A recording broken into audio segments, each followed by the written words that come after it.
when you run a business, small business, Marc Wainer, 6 people, 7 people, of course you can take credit for a lot. When you're running a business that employs 450 or 500 people, every one of them plays a role.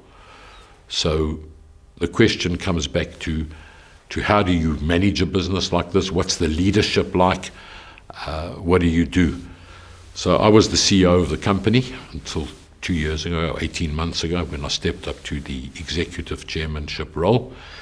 And I think what's important, and something that I realized a long time ago, is that any business is about people.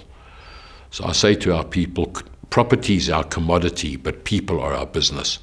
And when I say people, it's our staff, it's our customers, it's our suppliers, it's everybody that we come into contact with. And relationships are the most important thing. So it's how you deal with people and how your staff deal with people, each and every one of them. For me, still, one of the most traumatic things that we have to do sometimes is cancel somebody's lease because they haven't been able to pay. And when you look at it, let's say it's somebody who's running a sweet shop in a shopping center.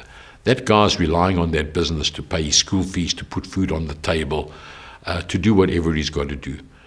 But if he can't pay the rent, okay, now it's like somebody who's hiring a flat or a house. If you can't pay the rent in February, you're not going to be able to pay the February and March at the end of March. You just don't have it.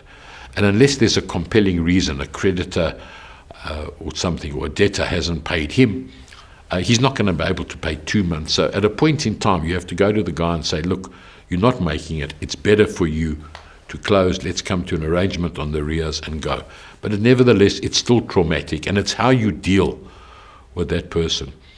When I was at Investec, they had a guy by the name of Professor Wainer who used to come and lecture us about stuff. Never really took much note. But the one thing that he did say that always stuck with me was, don't leave victims, okay? Because a victim is somebody who one day is going to come and stab you in the back. So in your dealings with people, leave them with dignity. Even if you're going to fire somebody, try and do it in such a way that you leave them with dignity. And that's something that stuck with me. It's part of my ethos, it's part of my DNA, that's how we have to deal with people.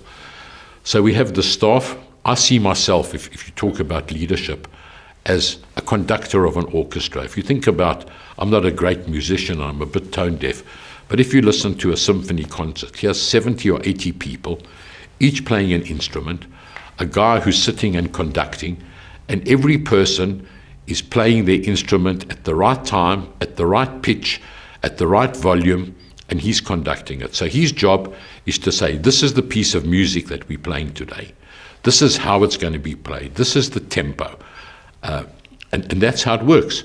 So a business is no different. So my job is to pick the members of the orchestra as best as possible, people who can do their job or their function to the best of their ability, okay, and to do it at the right time and all together. So that's really your function. And in the same way as the conductor of an orchestra has the lead violinist and the guy who's in charge of the wind instruments or whatever, so you have your executive team, because you can't do it all by yourself, and they've got to go and make sure that they're my lead violinists and so on. So those people are key, okay, and each one of them then employ people who are responsible and report to them. So it's so important that people are your business. Without people, you don't have a business. Simple as that. And without relationships, you don't have a business.